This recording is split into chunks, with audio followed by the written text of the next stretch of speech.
बिहार में एनडीए को प्रचंड जीत मिली है। मोदी इस वक्त गुजरात दौरे पर हैं, जहां वो गुजरात में रह रहे बिहार के लोगों को संबोधित कर रहे हैं। सीधे लेकर चलते हैं। सार्वजनिक सम्मान किया था,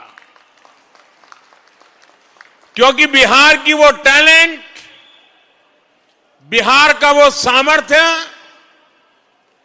उसकी ताकत हम भली भांति पहले से जानते रहे हैं। साथियों,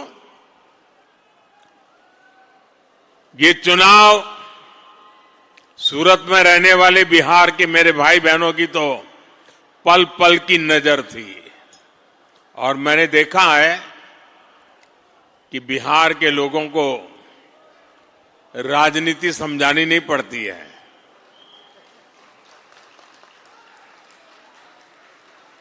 वो दुनिया को राजनीति समझाने की ताकत रखते हैं।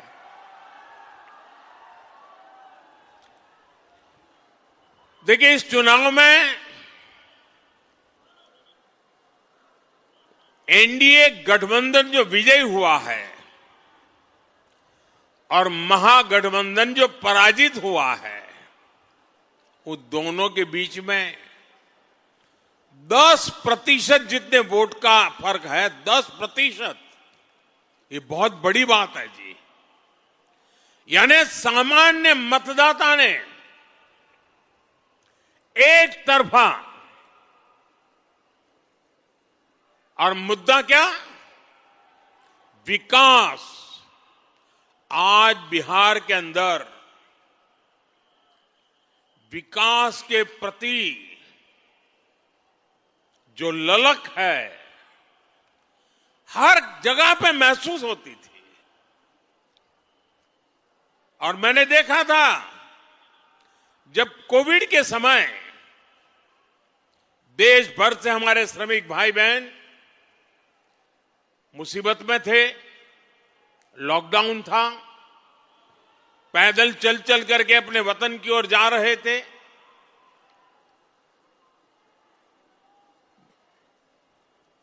ट्रेन में लोगों को ले जाना, यह भी चिंता का विषय था, कहीं फैल न जाए। लेकिन मुझे एक बार वीडियो कॉन्फ्रेंस से बिहार के लोगों से बात करने का मौका मिला, और जो उन्होंने मुझे बताया वो बड़ा मेरे लिए सुखद था।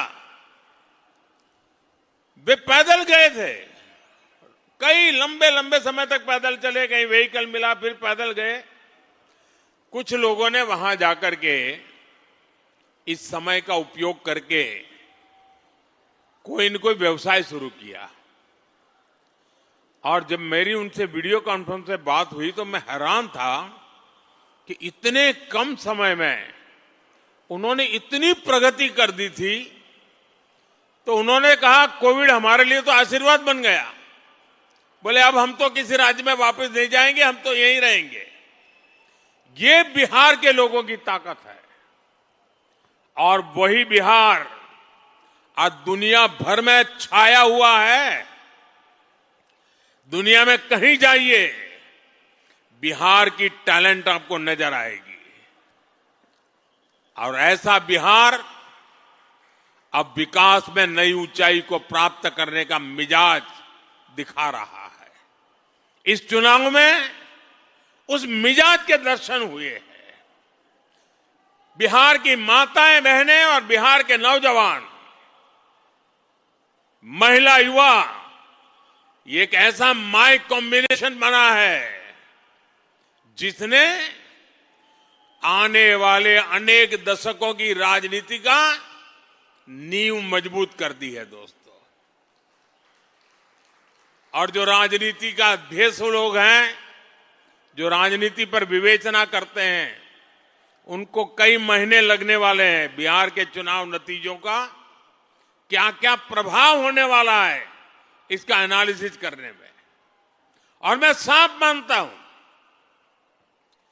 हिंदुस्तान की राजनीति में इस चुनाव में आपने देखा होगा, पिछले 2 साल से बिहार में ये जमानती नेता जो जमानत पर घूम रहे हैं, वे बिहार में जा करके जातिवाद का भाषण देते रहते थे। और उनसे जितनी ताकत थी उन्होंने जातिवाद का जहर फैलाने की थी। और पुराने जमाने से उनको लगता था शायद इससे उनका खेल हो जाएगा। बिहार के इस चुनाव ने जातिवाद के उस जहर को पूरी तरह, ये देश के लिए बहुत ही उज्जवल संकेत है। बिहार के अंदर सार्वजनिक कार्यक्रमों में गैर कानूनी तरीके से जमीन ने कब्जा करके, मकानों को कब्जा करके जो वक्फ बना दिया जाता था, हमने देखा था तमिलनाडु में हजार हजार साल पुराने गांव के गांव वक्फ प्रॉपर्टी बना दिए गए थे। देश भर में चिंता बन पड़ी थी। तब जाकर के हमने पार्लियामेंट में कानून पास किया वक्फ को लेकर के। बिहार के चुनाव में ये जमानती नामदार, उनके साथी दल सार्वजनिक रूप से वक्फ कानून को फाड़ देते थे और ये कहते थे कि हम जीत करके आएंगे, वक्फ कानून को लागू नहीं होने देंगे। बिहार के लोगों ने इस सांप्रदायिक जहर को भी विकास की राह पर चलते हुए पूरी तरह नकार दिया है। साथियों, वहां पर बिहार के वरिष्ठ नेता, आपने पिछले 2-3 साल के बिहार विधानसभा के दृश्य देखे होंगे। जिस प्रकार से नीतीश कुमार को अपमानित करने की फैशन बन गई थी, ऐसे भद्दे शब्दों का उपयोग होता था, जो पार्लियामेंट में भी जो दूसरे नामदार हैं वो भी पार्लियामेंट की सारी मर्यादाएं तोड़ करके जिस प्रकार की भद्दी हरकतें करते हैं, वैसी पटना में होती थी। न देश की जनता इसे स्वीकार करती है और न ही बिहार की जनता कतई इसको स्वीकार कर सकती है। ऐसी कई बातें हैं जिन्होंने इनके प्रति पूरी तरह नफरत का माहौल इस चुनाव में नजर आ रहा था। साथियों, समाज के सब वर्ग ने, बिहार के सभी क्षेत्र ने एनडीए को, एनडीए के साथी दलों को अभूतपूर्व समर्थन दिया है। अगर मैं जहां दलित समुदाय के प्रभाव वाले क्षेत्र वाली सीटें हैं, 38 सीटें, 34 सीटें एनडीए जीत गया। ये इतना बड़ा झूठ फैलाते थे, दलित समाज ने उनको ठुकरा दिया। साथियों, देश ये मुस्लिम लीगी माओवादी कांग्रेस को एमएमसी, मुस्लिम लीगी माओवादी कांग्रेस, देश तो अस्वीकार कर चुकी है। कांग्रेस पार्टी में जो राष्ट्रीय विचारों से पले बड़े लोग हैं, जिन्होंने कभी इंदिरा जी और राजीव गांधी जैसे लोगों के नेतृत्व में काम किया है, ऐसे कांग्रेस का बहुत बड़ा वर्ग ये नामदार की हरकतों से दुखी है। वो कहते हैं अब कांग्रेस को कोई बचा नहीं सकता है। ये हालत हो गई है। 1-2 दशक में 50-60 साल तक एक चक्री राज करने वाले लोग इस प्रकार से खत्म हो जाएं,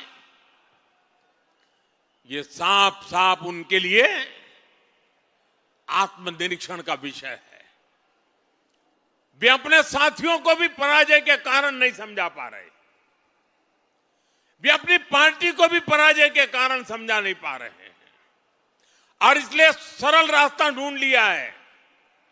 कभी ईवीएम हरा देता है, कभी इलेक्शन कमीशन हरा देता है, कभी मतदाता सूची का शुद्धिकरण हरा देता है। एक ऐसी बहानेबाजी उन्होंने खोज ली है।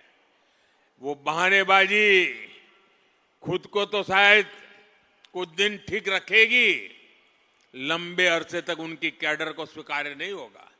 मुझे मालूम है पार्लियामेंट में जब युवा कांग्रेस के सांसद मिलते हैं, जो फर्स्ट टाइम कांग्रेस के सांसद है या उनके इंडिया अलायंस के सांसद है, वो मिलते हो कहते हैं साहब क्या करें, हमारी तो कैरियर खत्म हो रही। मैंने कहा क्या हुआ? बोले हमें संसद में बोलने का अवसर ही नहीं मिल रहा है, हर बार संसद को ताले लगा दो, यही करते रहते हैं। वो अपने क्षेत्र में जवाब नहीं दे पा रहे हैं। वो कह रहे अगर हम हमारे क्षेत्र के विषयों को संसद में नहीं उठाएंगे तो दोबारा हमें कौन भेजेगा? पूरा युवा वर्ग कांग्रेस का जो पहली बार पार्लियामेंट में आया है, वे अपने भविष्य को लेकर के चिंतित हो गया है। साथियों, ऐसी स्थिति में हमारी जिम्मेवारी और बढ़ जाती है। हमें विकास की नई ऊंचाइयों को पार करना है। हमें विकसित भारत के संकल्प को पूरा करके रहना है। दोस्तों, मैं जानता हूं स्वदेशी उनके मुंह से नहीं निकलता है, आत्मनिर्भर भारत उनके मुंह से नहीं निकलता है, विकसित भारत बनना चाहिए वो नहीं निकलता है, क्योंकि उनकी प्राथमिकता ही यह देश नहीं है, ये देश के लोग नहीं है, ये देश के लोगों का भविष्य नहीं है। मैं नौजवान साथियों को कहना चाहता हूं, जिनकी सोच युवाओं के उत्कर्ष के लिए नहीं हो सकती है, उनको युवा कभी स्वीकार नहीं कर सकता है। और इसलिए साथियों, बिहार के चुनाव नतीजे हिंदुस्तान की राजनीति के अत्यंत महत्वपूर्ण नतीजे हैं। और मैंने कल भी कहा था कि लोकसभा के चुनाव के बाद जितने राज्यों में चुनाव हुए, सब जगह पे उनकी हालत खराब है। 5 या 6 राज्यों में चुनाव हुए, उन सबके कुल मिला के कांग्रेस को जो एमएलए मिले हैं, उससे ज्यादा कल हमें अकेले बिहार में मिले। ये हाल है। लेकिन साथियों, हर विजय हमारे लिए जिम्मेवारी लेकर के आता है। हर विजय हमें कुछ ज्यादा देश के लिए करने की प्रेरणा देता है। हर विजय जन सामान्य के साथ जुड़ने की हमें प्रेरणा देता है। इस मंत्र को लेकर के हमें चलना है। आज जनजातीय गौरव दिवस है। भगवान बिरसा मुंडा की 150 वर्ष हुए हैं। आज उनकी जन्म जयंती है। हम सब के लिए ये जनजातीय गौरव दिवस भी उतना ही महत्वपूर्ण है। आज जो शानदार कार्यक्रम डेडियापाड़ा में मुझे करने का अवसर मिला, इस महत्वपूर्ण अवसर में उसको भागीदार होने का मुझे अवसर मिला और अभी सूरत के लोगों के दर्शन करने का अवसर मिला। ये मेरे लिए सौभाग्य की बात है। मेरे साथ बोलिए भारत माता की, भारत माता की, भारत माता की। वंदे वंदे वंदे।